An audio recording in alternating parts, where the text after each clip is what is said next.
This was wow.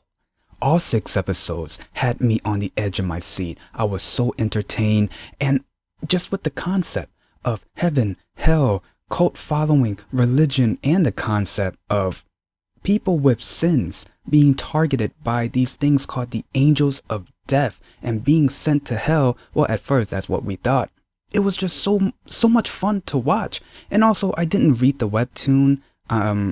Part of me glad that I didn't, but another part of me wish I kind of did, because there are some gaps that needs to be filled. But also at the same time, with some of the shocking moments that happened in this drama, it wouldn't have been as shocking as it would be the first time I saw it if I already seen it in the webtoon. Now, before I start the review, I just want to give you guys a spoiler warning. I'm going to spoil the drama, so if you haven't seen the drama already, I recommend you stop this video, go watch it, and come back. But if you insist on watching this review before you watch the drama, hey, have at it. So, what's Hellbound? What is Hellbound about? Hellbound is a 6-episode Korean drama based off the webtoon series called JeongJa. I hope I pronounced that correctly and didn't pronounce it weird, which is written by Yeon and illustrated by Chae Kyusok.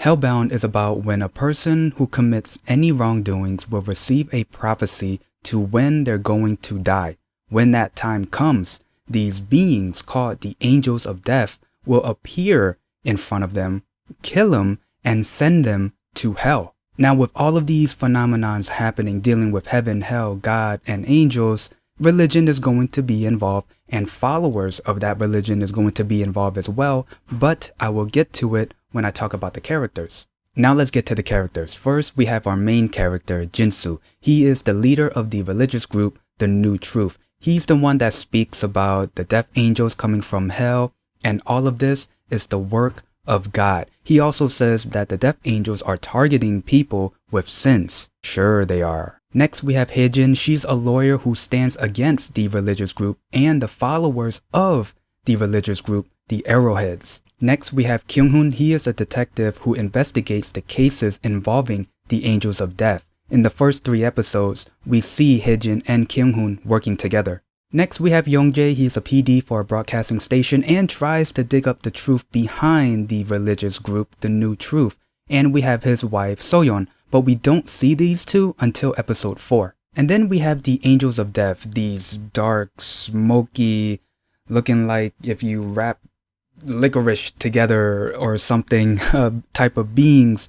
And these beings appear out of nowhere, targeting what at first we thought were people with sins, but in the end, we don't know where they came from. We don't know why they're targeting people, but we do know this. They kill people and send them to hell. They also look like if the Hulk and Hela had a baby. To all of my Marvel fans who got that, thank you. Now with this review, I'm going to split the episodes in half because the first 3 episodes was nothing more than just a setup for the last 3 episodes. The first 3 was a setup for the new era of The New Truth. The first 2 death scenes, the guy in the cafe and JeongJa, were nothing more than just eye-openers for the public to believe all of the BS that Jinsu was spitting out to them.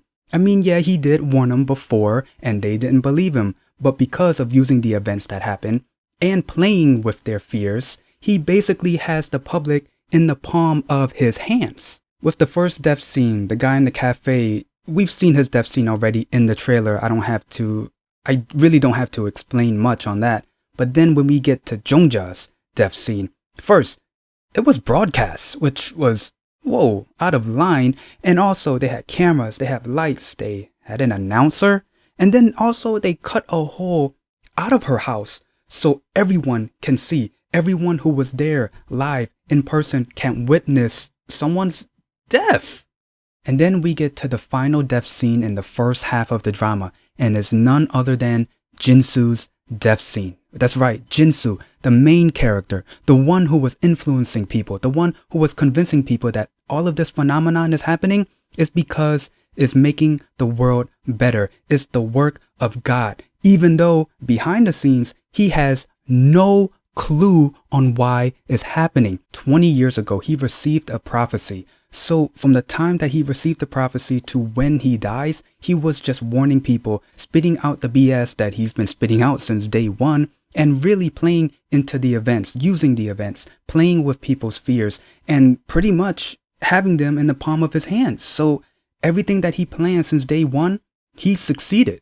Let's not stop there. He convinced Hee-jung to go after the murderer of her mom, attacked him with a taser, and let her participate in the burning of the murderer's body. She did tear up, but then she had a big smile on her face, and you can see in the first 3 episodes, she has a change in attitude. Also, the cop with the glasses, his name is Eunpyo. He's an arrowhead. Now, speaking of arrowheads, they are attacking people who are against Jinsu and the religion. Plus, Hee-jung just participated in a murder. So how come the angels of death are not going after them? Because they just committed sins. So that leaves us the question, why are these angels of death appearing out of nowhere and killing people? If it's not sins, then what? And then we get to the second half of this drama. We are in the new era of the new truth. There are statues of the angels of death. There's a museum of the events that took place. JeongJa's house was turned into a museum. The cafe table and chair of the first guy that got killed is in the museum. And Hee-jin, at first I thought she died. In episode 3, it looked like she did, but she's alive. She's part of a new group called Sodo, who is against the new truth. At this time, Hee-jin, she is regretting that she didn't stop this whole thing before it got worse. And we got some new characters. We got JeongJa, his wife, the baby, Deacon Yuji, the new chairman of the new truth. Well, he wasn't new. We saw him in episode 3, but I guess you can call him new. We have Hyungjun, who is a professor who eventually dies by being burnt alive, and it was the same way that Hee-jung and Jinsu killed the murderer of her mom. Dang. And the arrowheads are continuing to attack people who are against the new truth. So pretty much a lot of this is a norm. Oh, and also we see the actual face of the guy who was an arrowhead that had that glow in the dark face paint, but then eventually he gets killed by the angels of death when he was trying to kill the baby. Oh, and speaking of the baby, apparently a baby can receive a prophecy as well, which makes no sense. We know everything that Jinsu said is not true, but the fact that a baby received a prophecy and becomes a target for the angel of death? Huh? And then it was time for the angels of death to get the baby, but Hee-jin, JeongJa, and So-yeon interfered to try to stop him, but in the end, JeongJa and So-yeon, the parents, they died, and they saved the baby, which continues the question, huh? So does interfering help with saving someone who receives a prophecy? This just makes no sense. Now, this whole event involving the baby really puts the new truth in a horrible light. Good. Because remember, they told the public that everything that Jinsu said was right. The angels of death are targeting people with sins. Now, what sin would a baby, who was just born by the way, could have done to receive that type of punishment? And then we get to the very last scene. I literally jump off my seat and just yelled out, "What?" So, in the last scene, we are at JeongJa's place, and we see her burnt skeleton on the floor where it was left in episode 3. And then, out of nowhere, she gets resurrected. Alive. She's alive now. What? Man, the drama did an amazing job in leaving the viewers with so many questions, more questions than answers. Matter of fact, more questions with no answers. And I do have some questions of my own. The first one is, where are the angels of death coming from? Is supernatural really involved? Is it really God's work? And the thing is, the way that the angels of death look, I mean, they look like they're coming from hell. I mean, the worshippers could be worshiping the devil for all we know. And also, there's a possibility of these things being man-made. I mean, I'm just saying. The thing is that we have no answers. It could be anything at this point. My second question is, who are the people in the white mask? We saw them just appear to witness the event. The last time we saw them was, I think, episode 4 or 5, when they appeared to watch some guy die in the studio. And that's it. I mean, they could be some rich people. It could be some higher ups, worshippers. I don't know. Maybe people from the government? I don't know. I'm just throwing out guesses here. My third question is, will the followers know about the actual truth? As in, will they find out that Jinsu had a prophecy? The person who started it all. The person that they believed and worshipped. Will they find out? My fourth question is, the baby. The baby had a prophecy.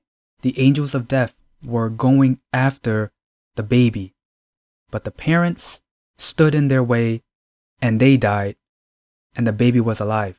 First, I'm happy that the baby didn't die. But it was really confusing that the parents intervened, but the baby didn't die. How does that work? My fifth question is, JeongJa. How? How did she get resurrected? Is being killed by the angels of death like jail time? You are sentenced to three years in prison. All right, 3 years up. Come back to society. Now we know, and my sixth and final question is this. First, we know that the angels of death are not going after people with sins. We know that's a lie. If it's not sins, then what? I think I'm gonna give this drama a 10 out of 10 because everything was just done perfectly. The casting, I wouldn't change anything. The acting was superb. The fact that it left the viewers wanting more and wanting to know more. I mean, we are left with so many questions still unanswered. Matter of fact, I don't think we have our questions answered at all. They just gave us this and gave us that. And of course, questions is going to occur in our heads, but still they don't answer it. Yu-Ein, the one who portrays Jinsu, his portrayal of the character was just so entertaining to watch. And it almost feels like every time he says something, you want to believe it. But at the same time, you know it's BS.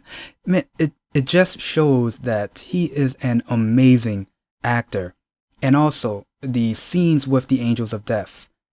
It was pretty gory, I should say. I mean, when I was watching their scenes, I was thinking to myself, do they really have to beat up the person first to send them to hell? Couldn't they just send them to hell? You know, just do it and just get going? But the fact that they had to grab the person, throw them around and just... It's like, whoa, chill.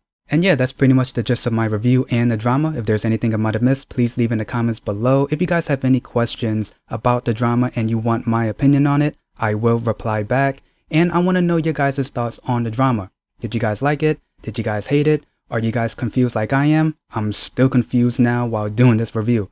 Other than that, if you like this video, leave a like, comment down below, and subscribe. See ya.